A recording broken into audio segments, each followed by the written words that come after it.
समग्र देश की क्रिमिनल जस्टिस सिस्टम को हम तर्क की जगह एविडेंस बेस्ड बनाएंगे, जिससे संदेह की कोई गुंजाइश नहीं रहेगी, शक का लाभ दोषियों को नहीं मिलेगा और जो पीड़ित है उसको न्याय मिलेगा। ये पूरी प्रक्रिया तभी हो सकती है जब पूरे देश में जितने भी पुलिस स्टेशन है, जितने भी हमारे पब्लिक प्रोसिक्यूटर्स हैं और जितने भी कोर्ट है, वो सब ये पूरी प्रक्रिया का महत्व समझे, इसको अपनाएं और अपने कामकाज में उसको महत्व का स्थान दें। तो सेंट्रल फॉरेंसिक्स लेबोरेटरी का जो जाला बुनना हम चाहते हैं, उसके माध्यम से क्लस्टर अप्रोच से कॉम्प्लिकेटेड केस में विशेषज्ञों की मदद से निर्णय पर पहुंचना तो है ही, परंतु साथ साथ एक पूरी क्रिमिनल जस्टिस सिस्टम की न्याय प्रणाली में आमूलचूल परिवर्तन करना भी है। ये जो 6 एकड़ में लगभग 90 करोड़ सी लागत से CFSL बनी है, इसमें बायोलॉजी, सीरोलॉजी, DNA परीक्षण, केमिस्ट्री, विस्फोटक, विष विज्ञान, narcotics, ballistic, computer science, psychology और फिजिक्स, ये सब डिपार्टमेंट एक साथ चालू होंगे। तो राज्य की FSL में जहां तज्ञता की जरूरत होगी, विशेषज्ञ की जरूरत होगी, वो सारे केस यहां बहुत सरलता से ट्रांसफर भी होंगे और इसका उपयोग भी कर पाएगा। आज यहां पर नारकोटिक्स संस्करण 2 और एक्सप्लोजिव संस्करण 2 का भी विधिवत रूप से विमोचन हुआ है। मुझे विश्वास के दोनों संस्करण देश भर की फॉरेंसिक साइंस लेबोरेटरी को कई सारे काम करने के लिए सरलता उपलब्ध कराएंगे। हम 21वीं सदी में जब हमारे ट्रांजैक्शन, कम्युनिकेशन, आइडेंटिटी और बेसिक डिटेल जब सब ऑनलाइन हो रहा है, एक जगह पे स्टोर हो रहा है, तो अपराध का स्वरूप भी इतनी ही तेजी से बदल रहा है। और ये बहुत जरूरी है कि अपराध को रोकने वाले अपराधी से 2 कदम आगे रहें। और इसमें अगर हम विज्ञान का उपयोग नहीं करते, स्पष्टता से युक्त कानूनों का उपयोग नहीं करते हैं, तो हम अपराध से 2 कदम आगे नहीं रह सकते। आज एक प्रकार से DNA के माध्यम से मेरी ध्यान में है 20-20 साल पुराने केस में आज सजा होने की शुरुआत हुई है।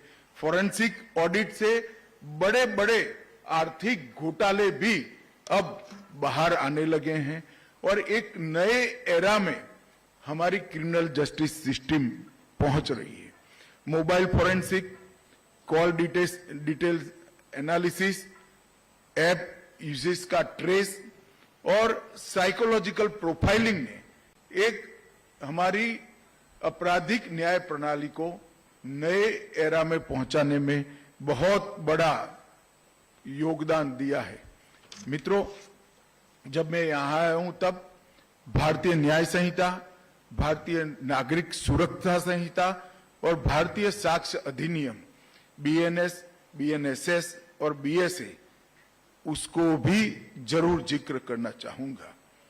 ये भारत के लोगों द्वारा चुनी गई संसद ने भारत के लोगों के संविधान अधिकारों की रक्षा के लिए बनाए कानून। 160 साल पुराने अंग्रेजों ने बनाए हुए कानून को नरेंद्र मोदी जी के नेतृत्व में भारत सरकार ने खत्म कर नए भारत के नए कानून लेकर हम आगे बढ़े हैं और लोगों को न्याय दिलाने की दिशा में मैं मानता हूं कि ये एक क्रांतिकारी बदलाव है। अब प्रमाण के अभाव में निर्दोष दोषी निर्दोष नहीं छूट जाएंगे, इसका मुझे पूरा भरोसा है। ये कानून में आने वाले 100 वर्षों तक तकनीक में जितनी भी बदलाव आने की संभावनाएं हैं वो सभी को अभी से समाहित कर डेफिनेशंस बनाई गई हैं। क्राइम सीन इन्वेस्टिगेशन, ट्रायल, इस सभी में टेक्नोलॉजी के उपयोग को हमने कानूनी आधार दिया है और 7 वर्ष से ज्यादा, 7 वर्ष या 7 वर्ष से ज्यादा जिस दफा में सजा है वो सभी के लिए फॉरेंसिक साइंस की टीम की विजिट को हमने कंपलसरी कर दिया है। नए कानून में हमने टेररिज्म की व्याख्या भी की है। इलेक्ट्रॉनिक साक्ष्य की स्वीकार्यता को भी कानूनी आधार दिया है, जिससे voice logs, digital voice message, कई सारे इलेक्ट्रॉनिक एविडेंस अब सजा कराने के काम में आएंगे। और पुलिस जांच में ऑडियो वीडियो रिकॉर्डिंग, फॉरेंसिक साक्ष्य की वीडियोग्राफी और डिजिटल रिकॉर्डिंग पूछताछ के दौरान इसको भी कानूनी आधार देने का काम किया है। सबसे बड़ी बात इस कानून में न्याय समय पर मिले, इसकी हमने चिंता की है। 60 दिन के अंदर चार्जशीट करने का प्रावधान है और मैं इसको लगातार मॉनिटर कर रहा हूं। लगभग 60% केसों में हमारे लोगों को सालों पुरानी आदत बदलकर अब 60 दिन के अंदर चार्जशीट होने लगा है। ये बहुत अच्छी उपलब्धि।